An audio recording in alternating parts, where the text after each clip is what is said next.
মনোজিৎ মিশ্র খাতায় কলমে যদি দেখা হয় তাহলে সাউথ ক্যালকাটা ল কলেজের অস্থায়ী কর্মী হিসেবে তাকে নিয়োগ করা হয়েছিল, কিন্তু সমস্ত ক্ষেত্রে কলেজের এ থেকে জেড পর্যন্ত সমস্ত ক্ষেত্রে একাধিপত্য ছিল এই মনোজিতের। কলেজের টেন্ডার ডাকার কাজ হোক বা কলেজের নতুন কোনো ছাত্রছাত্রীকে ভর্তি করানোর জন্য টাকা চাওয়া, সমস্ত কিছুতেই একমাত্র শেষ কথা বলতো এই মনোজিৎ মিশ্র।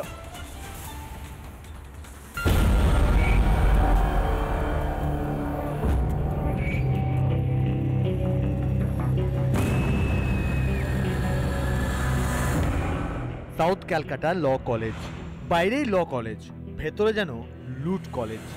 কসবাকাণ্ডে মনোজিৎ মিশ্র ধরা পড়তেই ফাঁস হচ্ছে একের পর এক কুকীর্তি। অস্থায়ী কর্মী হলেও কলেজে নিজেকে রাজা ভাবত মনোজিৎ। সূত্রের খবর, প্রথম বর্ষের পড়ুয়াদের ভর্তিতে নজর রাখত এই কীর্তিমান। মনোজিতের হাতেই ছিল কলেজে ভর্তির সোনার চাবিকাঠি। আর শুধু ভর্তি কেন, কলেজের টেন্ডার থেকে অফিসিয়াল কাজ সবেতেই চলতো তার দাদাগিরি। কোন ঠিকাদার পাবে টেন্ডার, সবই নাকি ঠিক হতো মনোজিতের নির্দেশ মতো। মনোজিৎ নাকি কলেজকে আয় ব্যবস্থার চাবিকাঠি করে তুলেছিল।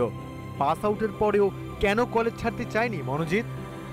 এই জায়গাটাকে কাজে লাগিয়ে কিন্তু সে তার যে ক্ষমতা, সেই ক্ষমতা কিন্তু জাহির করত এবং তার পাশাপাশি এই ইউনিয়নের যে ইউনিট রয়েছে সেই ইউনিটের উপরেও কিন্তু তার যে আধিপত্য, সেই আধিপত্য সে কায়েম করে রাখতে চেয়েছিল। এবং তার কারণ, যদি সে এই রাজনৈতিক ফায়দাটাকে কাজে লাগাতে পারতো তাহলে সেক্ষেত্রে তার পরবর্তী ক্ষেত্রে যে রাজনৈতিক তার যে উন্নতি, সেটাও অনেক সহজতর হবে বলে সে মনে করেছিল। অস্থায়ী পদে বসেও যদি এমন আধিপত্য হয় মনোজিতের, তবে আসল নীতি নির্ধারকদের ভূমিকা কি ছিল কলেজে? রিপাবলিক বাংলা। ধৃত নিরাপত্তারক্ষী পিনাকি ব্যানার্জির বয়ানে চাঞ্চল্যকর অভিযোগ উঠে আসছে। বলা হচ্ছে, তার তরফ থেকে বলা হয়েছে যে তার মোবাইলটা নাকি নিয়েছিল এই মনোজিৎ মিশ্র এবং সেই কারণেই সে কোনো কারোর সঙ্গে যোগাযোগ করতে পারেনি, এমনও বলেছেন জানা যাচ্ছে সূত্র মারফত এই পিনাকি ব্যানার্জি, যিনি কিনা এই দিন নিরাপত্তারক্ষী হিসেবে কাজ করছিলেন। সেই সঙ্গে এই নির্যাতিতার সঙ্গে যে সহপাঠী ছিল সে কার্যত সেই কলেজের জিএস, এবং তিনি একটি নির্দিষ্ট সময় পর কলেজ থেকে বেরিয়ে যান, কিন্তু তখনও পর্যন্ত তার সঙ্গে থাকা নির্যাতিতা কিন্তু কলেজের মধ্যেই ছিলেন। তাহলে কেন বেরিয়ে গিয়েছিলেন এই সহপাঠী, প্রশ্ন করছে তদন্তকারীরা।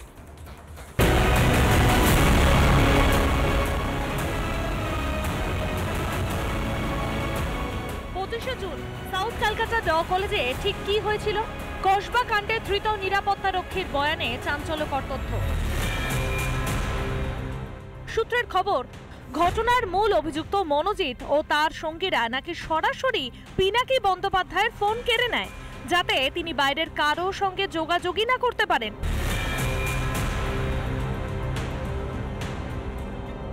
সিটের নজরে এবার নির্যাতিতার এক সহপাঠীও। কে সেই সহপাঠী? যে অভিযোগপত্র নির্যাতিতার তরফ থেকে পুলিশ স্টেশনে জমা দেওয়া হয়েছে, সেখানে স্পষ্ট উল্লেখ করা হয়েছে যে বিকেল 7:30, 25 তারিখ ঘটনার দিন বিকেল 7:30, সেই সময় তার সঙ্গে যে সহপাঠী ছিলেন সেই সহপাঠী তিনি বেরিয়ে যান। কিন্তু সেই সহপাঠী আসলে কে? সেই সহপাঠী আরেক পরিচয় হচ্ছে সে জেনারেল সেক্রেটারি, এই কলেজের জিএস, অর্থাৎ জিএস সেদিন উপস্থিত ছিলেন এবং তাদেরকে জানায় যে তার একটা ছোট্ট কাজ আছে, সে সেটা সেরেই ফিরে আসছে।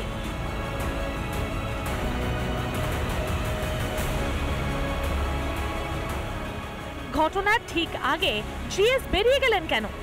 তাহলে কি জঘন্য কাজের পরিকল্পনাতেও সহপাঠীও শামিল ছিলেন?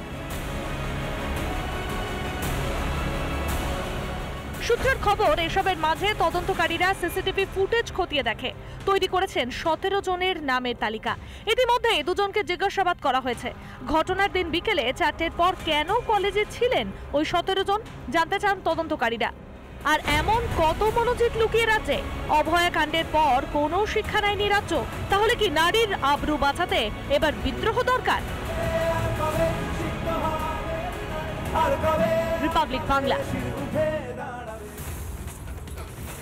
মনোজিৎকে যে অস্থায়ী পদে কলেজে নিয়োগ করা হয়েছিল, সেই যে তার নিয়োগপত্র, সেই নিয়োগপত্রের সম্মতি ছিল বা নিয়োগপত্রে সই রয়েছে যিনি এই কলেজেরই, যিনি পরিচালন কমিটির সভাপতি, সেই অশোক দেব, যিনি কিনা তৃণমূলের বিধায়ক, তাকে এবার তদন্তের আওতায় আনা হোক এমনই দাবি করা হচ্ছে বিজেপির তরফ থেকে।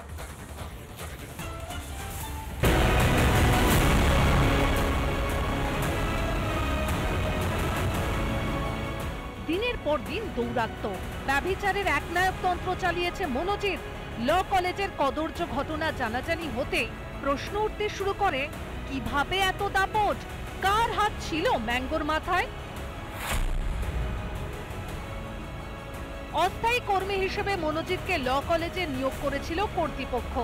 অভিযোগ, পরিচালন সমিতির সভাপতি তথা বজবজের তৃণমূল বিধায়ক অশোক দেবের সুপারিশে নিয়োগ পায় মনোজিৎ। কিন্তু এ নিয়ে প্রশ্ন করা হলে সম্পূর্ণ অস্বীকার করেছিলেন তৃণমূল বিধায়ক। আমি আজকে কোনো চাকরি করি, এটা আমাদের উত্তরবর্তী দরকার ছিল, আমাদের অ্যাপ্লাই করেছে, পেয়েছে, কোনো রিকমেন্ড করেনি। এবার রিপাবলিকের হাতে মনোজিতের নিয়োগ বিজ্ঞপ্তি। এতেই হাটে হাঁড়ি ভাঙল, কারণ নিয়োগ বিজ্ঞপ্তিতে সই রয়েছে অশোক দেবের। এতে স্পষ্ট অশোক দেবের সম্মতিতে মনোজিৎকে নিয়োগ করা হয়েছিল। এর জন্য বজবজের তৃণমূল বিধায়ককেও তদন্তের আওতায় আনা উচিত বলে মনে করছে বিজেপি। কলেজের মধ্যে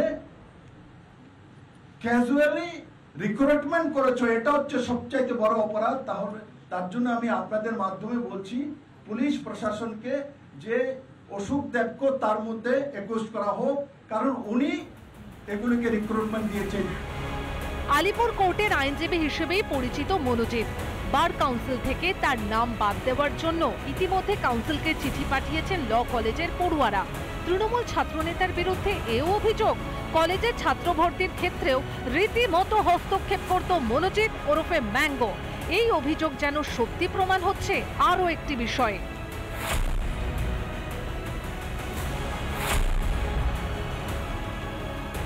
কসবা কাণ্ডে অন্যতম অভিযুক্ত জাইব আহমেদ। এই জাইবের র্যাঙ্কিং নিয়ে বিতর্ক। র্যাঙ্কিংয়ে অনেক পিছনে হয়েও নাকি সরকারি এই কলেজে সুযোগ পেয়ে যায় জাইব। সরকারি কলেজে ভর্তির জন্য জরুরি 700 র্যাঙ্ক। অভিযুক্ত জাইব আহমেদের র্যাঙ্ক নাকি ছিল 2634। জাভেদ আহমেদ মিস্টার জে নামে খুব সমাজ কল্যাণ কাজকর্ম করে যে আজ এখন ভাইরাল, 2634 র্যাঙ্ক করে সে সরকারি ল কলেজ পেয়েছিল। কিন্তু যদি আপনারা দেখেন যে কোনো যে SC ST OBC ছাড়া খুব কপাল ভালো না থাকলে সে 1000-এর ওপর র্যাঙ্ক করলেও তারা চান্স পায় না। এতেই প্রশ্ন, এত পিছনের র্যাঙ্ক হয়েও কিভাবে ভর্তি হলো সেই ল কলেজে? তবে কি মনোজিতের হাত সেই ভর্তি হয়েছিল জাইব? আর কত বেআইনি কাজ করেছে মনোজিৎ? উত্তর কি মিলবে? রিপাবলিক বাংলা।